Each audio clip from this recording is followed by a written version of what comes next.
merci beaucoup. Si vous nous rejoignez à l'instant, merci beaucoup pour votre fidélité. Désormais, il est l'heure d'ouvrir notre page macroéconomique avec notre invité, Monsieur Christian Parizeau. Bonjour, Christian. Bonjour. Bonjour, merci d'être avec nous ce matin. Christian, vous êtes le président du cabinet Altair Economics et avec vous, on va revenir dans un premier temps sur les bonnes statistiques en provenance des États-Unis, des dépenses de consommation des ménages américains. Les ventes de détail, les ventes au détail sont sorties en hausse.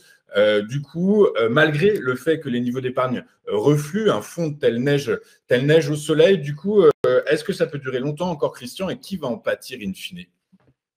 Oui, alors c'est vrai qu'on est toujours surpris par cette résistance de la consommation des ménages américains. C'est la bonne surprise de l'année dernière. Très clairement, on a eu cet élément-là positif. Alors, il y a des éléments de soutien. Aujourd'hui, on a une inflation qui a nettement ralenti et on a de nouveau des salaires réels qui progressent au niveau des États-Unis. Donc ça, c'est un élément de soutien à la consommation. Il y a aussi clairement un marché du travail qui ne veut pas faiblir. Alors, certes, il est un peu moins tendu que par le passé. C'est ce que nous a dit le Beige Book hier soir.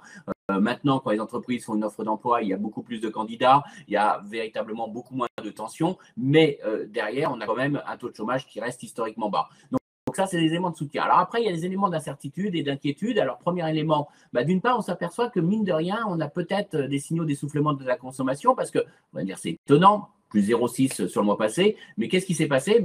Finalement, on a réussi à véritablement avoir des bonnes ventes au détail sur le mois de novembre et décembre, essentiellement grâce à des promotions très agressives des distributeurs. Et là, on a quelques indicateurs un peu mitigés. On a eu l'enquête de la NRF qui nous a dit que les distributeurs ont réussi à atteindre leurs objectifs de vente, mais au prix de marge sous pression. Et on a eu l'estimation que nous donne le BLS, le Bureau statistique américain, qui nous dit que les marges des distributeurs ont été véritablement mises sous pression sur novembre et décembre. Et donc, on a bien un signal comme quoi la consommation aujourd'hui, elle est là, elle se maintient, mais quand même au prix de promotion très agressive. Donc, c'est très difficile. Alors, côté peut-être positif pour la Fed, ça devient très difficile pour les entreprises de répercuter leur hausse de coûts sur leur prix de vente. Et d'ailleurs, le Beige Book le signalait, de plus en plus, le consommateur est sensible au prix, mais ça marque aussi le fait que le consommateur maintenant commence un petit peu à s'essouffler. Et puis, dernier élément, qui est un peu notre source d'inquiétude pour le consommateur américain, c'est que cette consommation, elle se fait aussi pas mal à crédit. C'est-à-dire que ce qui a vraiment stimulé les ventes de fin d'année, c'est, vous savez, ce sont ces crédits à taux zéro. Le fait qu'on paye, on a des paiements différés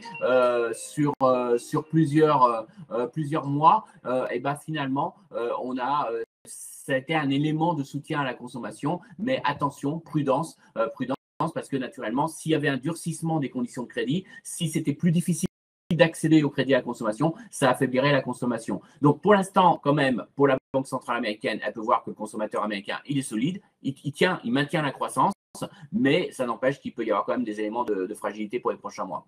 Des éléments de fragilité, vous nous parlez notamment des marges de distributeurs. D'un point de vue boursier, en langage boursier, il faut s'attendre à quoi? On voit que les analyses commencent à réviser à la baisse leurs perspectives de résultats nets.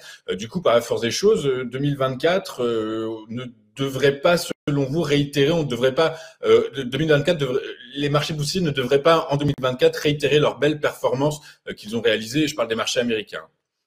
Oui, alors c'est vrai qu'on a maintenant la grande question, c'est qui va payer l'addition de la désinflation? Pour faire simple, lorsqu'on était en période d'inflation, l'avantage que l'on avait, c'est que quand vous avez une inflation très forte, déjà, vous pouvez répercuter très facilement, ça veut dire que vous répercutez très facilement vos hausses de coûts, et puis vous pouvez peut-être en profiter pour un peu améliorer vos marges. Et ce qu'on a observé toute cette période d'inflation, finalement, on a vu un consommateur qui était très peu sensible à l'inflation, puisque les consommateurs ont puisé dans leur épargne, ont accepté ces hausses de prix, et on voit que maintenant, ça devient de plus en plus difficile. Donc forcément, l'inflation est moins forte. Donc ça, c'est une bonne nouvelle.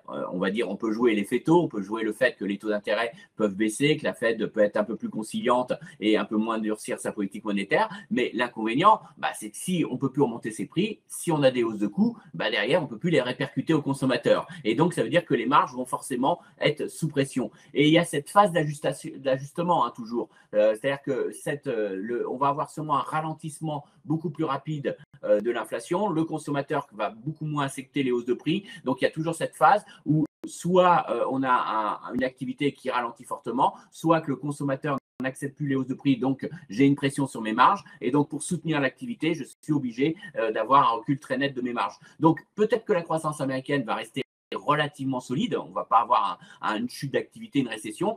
C'est encore en débat, mais en tout cas, on n'est pas pour l'instant sur les derniers indicateurs sur des signaux vraiment très noirs sur l'activité. Par contre, on peut avoir des signaux très négatifs sur les marges des entreprises et finalement, la désinflation va forcément se payer par une pression très forte sur les marges. Donc, on le voit au niveau des distributeurs parce que les distributeurs sont plus proches du consommateur. Mais ce que nous disait le Beige Book, c'est que derrière, les distributeurs font remonter auprès de leurs fournisseurs le fait qu'ils n'acceptent plus de hausse de prix. On en a eu un peu l'illustration avec les négociations en France, avec la grande distribution et les producteurs dans l'agroalimentaire. Mais on voit que très clairement, si le distributeur ne peut pas relever ses prix, il va demander à son fournisseur des ristournes. Et donc, clairement, ça va se répercuter dans l'ensemble de l'économie. Donc, la grosse interrogation pour cette année, on a joué en décembre la baisse des taux. On a joué une reprise forte et une baisse des taux, mais on a peut-être cet élément de marge qui serait quand même assez négatif pour cette année 2024. 2024, alors en glissement annuel, les perspectives de croissance pour l'économie américaine sont de 1% glissement annuel. Je précise que leur rythme annualisé, c'est aux alentours de 4%, du coup, globalement. Du coup, par la force des choses, c'est quelque chose que la prospective, un travail de prospective qui vous semble correct? Oui, alors on n'est pas, encore une fois, on n'est pas sur un schéma aujourd'hui très. Alors on est sur une économie américaine solide, on est sur des tensions inflationnistes qui vont reculer, donc on n'est pas sur un schéma économique véritablement noir en termes d'activité. Les incertitudes aujourd'hui, véritablement, ça sera le comportement des agents économiques face quand même à un durcissement de politique monétaire et le comportement des consommateurs pour les prochains mois. Et le gros élément aujourd'hui dans la conjoncture, c'est quel sera le comportement des consommateurs. C'est ça aujourd'hui qui est au centre des préoccupations. C'est ça qui est au centre des préoccupations. On va basculer sur la thématique inflation, dont vous nous parlez beaucoup pour les États-Unis. On la verra dans un instant pour le bloc européen. Mais j'ai lu un article qui disait, alors qu'aujourd'hui, les tensions sur les chaînes logistiques commencent un peu à réapparaître du fait des tensions en mer Rouge. Du coup, par la force des choses, il y a un article assez intéressant qui expliquait que, il y avait un indicateur qui pouvait être suivi, qui aurait dû être suivi. Alors, vous allez me répondre comme hier, quand on préparait cette interview après la bataille, c'est toujours plus facile de savoir ce qu'il aurait fallu faire. Mais toujours est-il que les taux de tension dans les grands ports internationaux pourraient être suivis un peu par les macroéconomistes et permettraient enfin d'anticiper les niveaux d'inflation. Aujourd'hui, on se rend compte que les niveaux de tension dans ces grands ports internationaux restent relativement bas. Du coup, par la force des choses, les tensions en mer Rouge, c'est un non-sujet pour vous? Oui, alors c'est pas totalement un non-sujet parce que ça va jouer quand même. Les banquiers centraux peuvent être que prudents face à ça, parce qu'ils peuvent considérer que ça génère de l'incertitude sur leurs prévisions d'inflation parce qu'il y aura quand même une hausse des coûts.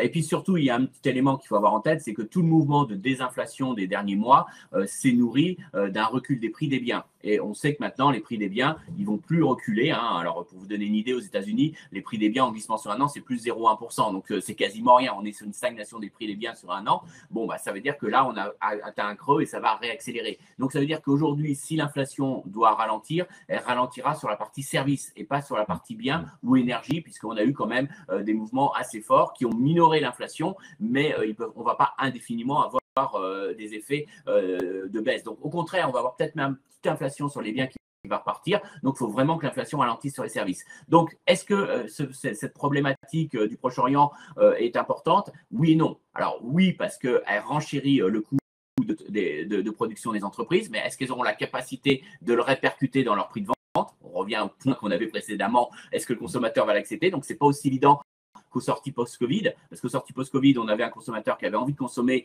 et des professionnels qui n'arrivaient pas à fournir la demande. Donc là, on avait une capacité facile à relever les prix. Là, c'est plus du tout la même situation. Donc, ça pourrait soit peser sur les marges des entreprises, soit éventuellement induire un petit rebond. Alors, attention quand même, parce qu'on est très différent de la période post-Covid, parce que la période post-Covid, on avait quand même une Chine qui était fermée, qui ne produisait rien.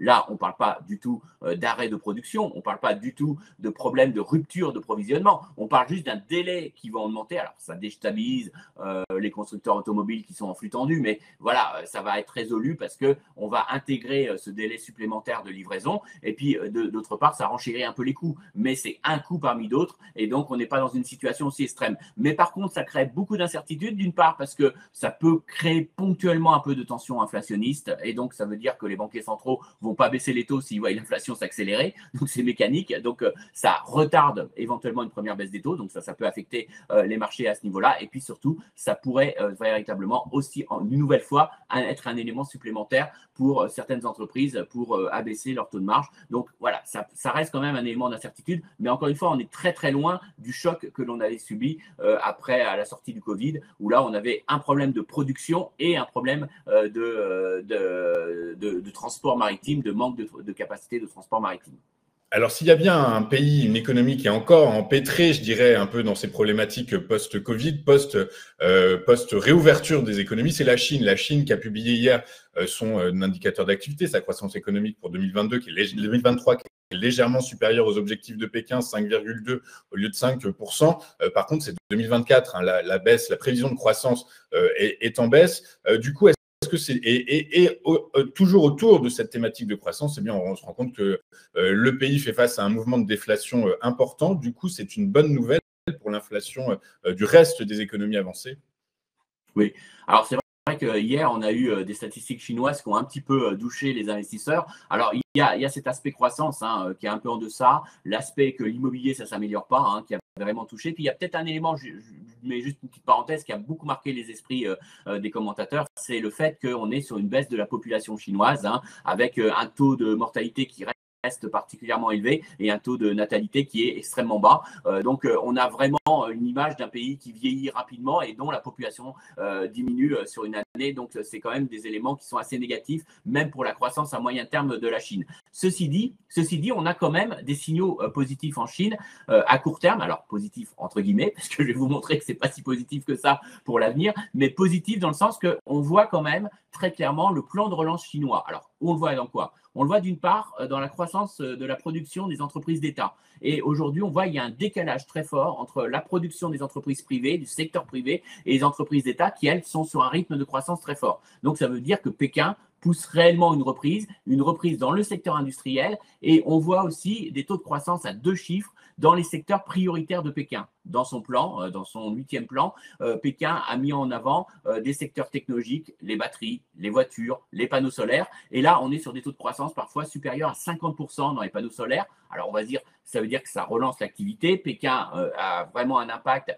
Ils disent à ces entreprises d'État, investissez et dans mes secteurs prioritaires dans le plan. Et donc, on voit cette activité qui redémarre. Alors, on va dire tout est bien, tout est beau, positif. Sauf que là, je viens de vous dire, les panneaux solaires, 56% de croissance sur un an. Bah, vous allez dire, mais je n'ai pas entendu parler qu'on était sur des stocks excédentaires dans les panneaux solaires, que ça met une pression très forte sur les prix de vente. Bah oui, très clairement, aujourd'hui, Pékin est en train de relancer, mais relance aussi sur des secteurs dans lesquels on a déjà une offre très excédentaire en Chine. Donc, ça veut dire que la Chine va tout faire pour exporter à bas coût. On pense donc aux panneaux solaires. Pour vous donner une idée, les investissements prévus pour cette année en véhicules électriques à Pékin, on aura les capacités de production en Chine qui peuvent remplir la demande mondiale de véhicules électriques attendue cette année. Donc, on voit à quel point on va avoir des capacités excédentaires en Chine. Donc, ça veut dire que la Chine va être très agressive sur les véhicules électriques. Alors, vous allez me dire, ils ont peut-être pas les bonus comme on a vu, hein, on a mis en place des bonus qui profitent pas aux Chinois, mais ils ont une telle capacité excédentaire, ils ont une telle puissance d'attaque qu'ils vont clairement mettre une forte pression sur les prix de vente. Et donc, on peut s'attendre à un vrai retour de la concurrence chinoise parce que, encore une fois, le plan de relance chinois est en train de régénérer des capacités excédentaires. Et donc, oui, alors, côté positif, vous allez me dire, c'est le grand retour de la thématique de la désinflation, hein, avec ce retour de la Chine sur le commerce mondial. Côté négatif, hein, très clairement, c'est une pression très forte pour pas mal d'industriels de cette concurrence chinoise. Et donc, très clairement, on revient hein, sur des problématiques hein, de la Chine, de cette concurrence peut-être chinoise trop forte qui déstabilise certains secteurs industriels. Mais en tout cas, très clairement, la Chine va faire son retour cette année, même si la croissance chinoise n'est pas forcément très optimiste, on aura quand même cette concurrence chinoise qui va revenir et qui va vraiment mettre une grosse pression sur les prix au niveau international. Donc, on peut peut-être tourner la page de l'inflation, mais on revient véritablement sur une problématique croissance économique, croissance mondiale et problématique marge pour les entreprises. Ok, on comprend bien. Donc, effectivement, 2024 sera placé sous le signe de la croissance. Ceci étant, fin 2023, en zone euro, l'inflation est repartie légèrement à la hausse. Du coup, par la force des choses, comment est-ce qu'on l'explique et est-ce que eh bien, la BCE, à travers Christine Lagarde et son annonce de pivot pour cet été, prend pas un peu de retard quand même? Alors, c'est vrai que l'inflation repart un petit peu en zone euro, mais c'est une inflation un peu technique. C'est des effets de base. Alors, on sait que sur janvier et février, on a ce qu'on appelle des effets de base, des bases de comparaison, si vous voulez, qui sont très négatifs, ce qui fait que l'inflation va forcément accélérer un petit peu en Europe. Et puis, deuxième, alors ça, c'est statistique, hein, donc tout le monde le sait, vous faites un calcul sous Excel, il n'y a pas de mystère là-dessus, hein, il n'y a pas d'incertitude, c'est toute chose égale par ailleurs. Si les prix à la consommation restent stables, le glissement sur un an de l'indice des prix accélère. Donc voilà, après, si les prix augmente, vous aurez une accélération d'autant plus forte. Mais en tout cas, on a cet effet de base qui est là. Et puis, on a aussi des éléments un peu techniques, hein. Je vous prends un exemple. Les prix de l'électricité qui vont augmenter en France, c'est la fin des boucliers énergétiques. Et donc, mécaniquement, on fait remonter les prix de l'électricité. Ça se verra dans l'indice des prix du mois de février en France. Et ce n'est pas le seul cas. En Italie, on avait gelé un panier de consommation et ce gel du panier va être levé. Donc, ça va sûrement se traduire par un rebond des prix. Il y avait des baisses de TVA en Espagne. Donc, tout ça fait qu'on a un rebond de l'indice des prix, mais ça, ce n'est pas ce qui va vraiment inquiéter la BCE. Franchement, honnêtement, c'est un rebond un peu technique. Alors, c'est vrai que ça casse l'image. Comment baisser les taux alors que l'inflation accélère? Ça serait pas quand même. L'inflation est supérieure à l'objectif de la BCE et l'inflation accélère sur le premier trimestre. Bon, c'est vrai que ça ne laisse pas la place à une baisse des taux au mois d'avril, très clairement. Mais vous dites que c'est technique. Mais ça reste technique et ce n'est pas inquiétant. Ce qui inquiète réellement la BCE, c'est l'inflation dans les services. Très clairement aujourd'hui. Et l'inflation dans les services dépend de la hausse des salaires. Alors, la BCE n'est pas si déconnectée. Elle a conscience que l'économie ralentit, que le marché du travail va être un peu moins porteur. Donc, elle pense réellement que les salaires vont ralentir. Le seul problème, c'est qu'on a des statistiques d'Eurostat qui sont trimestrielles et elle veut voir une inflexion dans les salaires dans les prochains mois, sur le quatrième trimestre de cette année et sur le quatrième trimestre de 2023 et premier trimestre de cette année. Et ces statistiques ne seront disponibles qu'au mois de juin. Donc, ça explique pourquoi la BCE nous dit qu'il est hors de question de baisser les taux, parce que le pire des choses, elle prend un risque. Elle se dit, je baisse les taux en avril, et puis là-dessus, on a des statistiques qui montrent que les salaires ne ralentissent pas, que les salaires restent très forts, que les entreprises, donc, dans les secteurs des services, peuvent répercuter ces hausses de salaire dans les prix. Et donc, la BCE va se dire, j'ai baissé trop tôt mes prix, mes taux directeurs, et j'ai commis une erreur politique monétaire. Et ça, elle veut absolument éviter ça. Donc, elle préfère être un peu en retard, même si elle assiste à une dégradation de la conjoncture en Europe, vous n'aurez pas la protection de la BCE parce que la BCE estime qu'aujourd'hui, sa priorité, c'est d'éviter une boucle prix-salaire. Sa priorité, c'est l'inflation sur les services. Elle ne peut rien contre l'inflation importée. Les cours du pétrole, tout ça, c'est un input. Elle ne peut rien, finalement, sur tout ce qui est pricing power des entreprises, capacité à relever les prix. Mais par contre, elle peut regarder comment évoluent les salaires. Et ça, pour elle, aujourd'hui, tant qu'elle n'a pas ces données, tant qu'elle n'est pas rassurée aujourd'hui. Alors, pourquoi? Juste un petit point. Pourquoi c'est important pour elle? Parce qu'aujourd'hui, le rythme de hausse des salaires n'est pas compatible avec une inflation à 2%. C'est-à-dire quand vous avez des salaires en Europe qui montent de 5, vous allez me dire 5, mais si l'inflation était à 6, je n'ai pas eu de gain de pouvoir d'achat. Mais ce n'est pas son problème. C'est-à-dire que si la hausse des salaires est à 5, ça veut dire que les entreprises vont monter les prix plus que de 2% en tendance à un moyen terme. Donc, il faut vraiment un ralentissement des salaires pour qu'elle estime que l'inflation, notamment dans les services, va tendre durablement vers les 2%. Et donc ça l'incite à être très prudente. Et donc, ça explique en grosse partie cette communication qui est de dire que je ne baisserai pas les taux avant le mois de juin, avant le début de l'été, ou en tout cas pas tout de suite, et à casser ces anticipations. Après, il y a eu un membre, le gouverneur de la banque néerlandaise, qui nous a dit en plus la réaction des marchés est mauvaise et contre-productive. Parce que comme les marchés anticipent une baisse des taux, les taux longs baissent et ça relance l'économie. Alors lui, c'est un faucon, donc il est vraiment plus à l'extrême. Il met en avant les marchés, n'anticipez pas la baisse des taux, ne baissez pas trop vite les taux longs, parce que sinon, c'est contre-productif. Et ça va nous inciter encore plus à ne rien faire. Donc, en tout cas, le message est envoyé au marché. Arrêtez d'anticiper à court terme une baisse des taux. Elle aura lieu cette année. Je pense que ça sera une année de baisse des taux. Mais le timing aujourd'hui des marchés monétaires est beaucoup trop optimiste. Et de toute façon, ce n'est pas la dégradation de la conjoncture. Ce n'est pas le fait que l'inflation ralentisse qui est un élément suffisant aujourd'hui pour que la BCE se précipite et baisse les taux. Il lui faudra d'autres éléments. Et notamment, elle est data dépendante. Donc, il lui faut vraiment ces statistiques pour être certaine de ne pas commettre d'erreurs de politique monétaire et de baisser ses taux. Ok, très clair. Écoutez, donc on attend le mois de juin avec impatience et la publication des données Eurostat sur l'évolution de la hausse des salaires en zone euro. On va basculer sur des questions, sur une question malheureusement parce que le temps file avec vous et c'est tant mieux, c'est toujours un très bon signe, sur des questions de microéconomie et notamment sur l'intelligence, la thématique intelligence artificielle qui a été au cœur des performances boursières en 2023, qui selon beaucoup d'analystes le sera encore en 2024. Du coup, à force des choses, dans un univers encore teinté de prudence quand même, eh bien, est-ce que l'intelligence artificielle, les valeurs du secteur de l'intelligence artificielle peuvent rentrer dans le cadre de ce que l'on appelle les valeurs refuges pour 2024?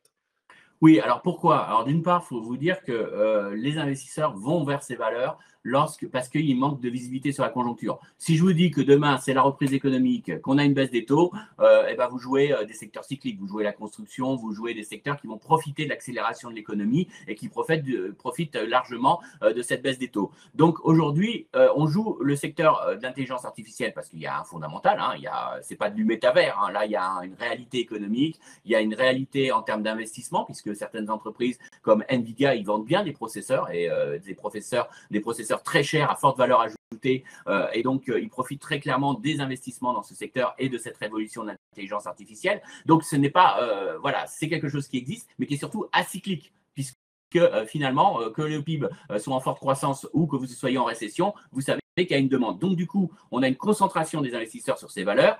Comme elles sont très peu nombreuses, on les paye très très cher, mais c'est une sorte de protection. Si demain, je vous dis que l'économie va mieux, peut-être que vous allez diversifier votre portefeuille et dire Nvidia sera toujours très bien, mais je préfère investir dans d'autres secteurs qui sont aujourd'hui très décotés, qui peuvent profiter de la reprise économique. Donc déjà, première idée, l'intelligence artificielle, c'est une réalité, mais attention, il y a un effet valeur refuge, c'est une thématique refuge. Après, dans les thématiques intelligence artificielle, je dirais qu'on a eu la première chose, on a acheté ceux qui fabriquent les pelles, ceux qui vont vous permettre de créer les serveurs, ceux qui vont vous permettre de créer l'infrastructure. Et c'est la valorisation exceptionnelle de Nvidia. On a AMD qui est en train de monter aussi en puissance parce qu'ils vont concurrencer bientôt avec leur propre processeur Nvidia. Donc on joue ce secteur des semi-conducteurs et c'est paradoxal parce que dans le reste des activités des secteurs des semi-conducteurs, c'est très très mal orienté. On est véritablement sur des stocks encore élevés, une demande très faible. Donc on joue vraiment cette thématique semi-conducteur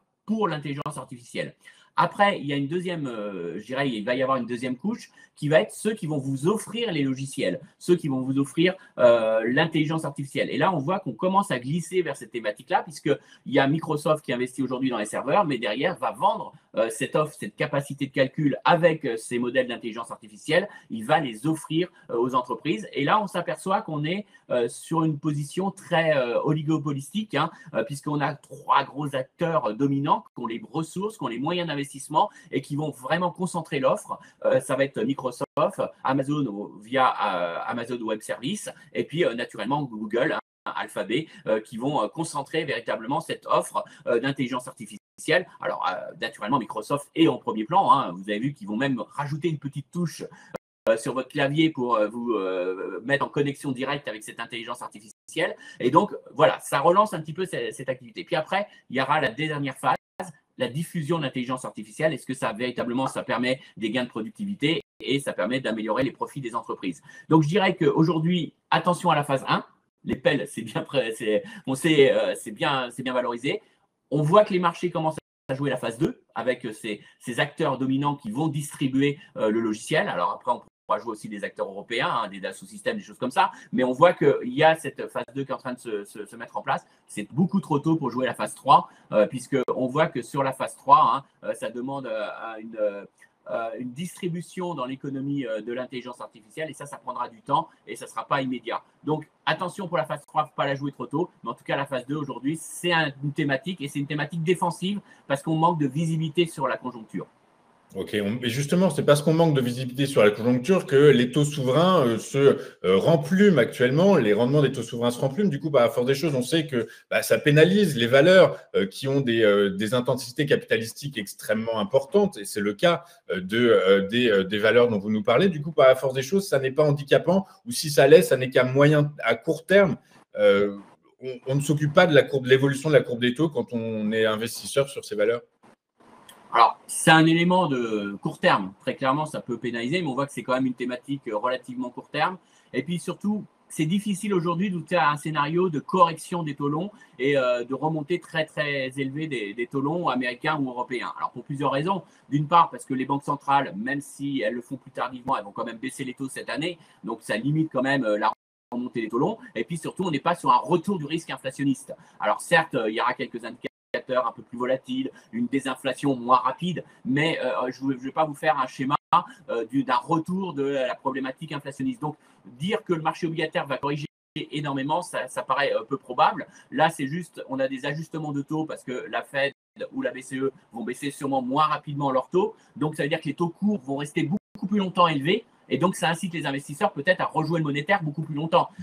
Si vous pensez que la Fed va baisser ses taux le mois prochain, le rendement monétaire va forcément baisser énormément avec cette baisse des taux. Et donc, vous êtes plus incité à aller chercher du rendement à long terme et à finalement acheter de l'obligation à 10 ans, ou dans lequel vous aurez 4% de rendement assuré pendant 10 ans. Par contre, si la Fed retarde un petit peu, vous pouvez profiter des 5,25 que vous offre la Fed et donc vous restez un peu plus sur le monétaire. Donc, vous êtes moins incité à acheter de la partie longue de la courbe des taux. Mais ça, cet arbitrage, OK, il est là, mais encore une fois, la Fed, la BCE, ils vont baisser leurs taux cette année. C'est juste une question de quelques mois. Donc là-dessus, est-ce que vous êtes sur un scénario de remontée des taux très brutal, des taux longs très brutal? La réponse est non. Et derrière, est-ce que ça impacte aussi lourdement la valorisation des valeurs de croissance que ça l'avait fait quand on avait eu cette grande phase de remontée des taux longs? La réponse est clairement non. Donc oui, c'est des phénomènes de très court terme, mais ça ne remet pas du tout en cause ce type d'investissement. Ok, très clair. Écoutez, merci beaucoup, Monsieur Christian Parizeau, d'avoir été avec nous ce matin. Merci beaucoup pour votre temps, votre analyse, vos propos clairs et très éclairants. Merci beaucoup.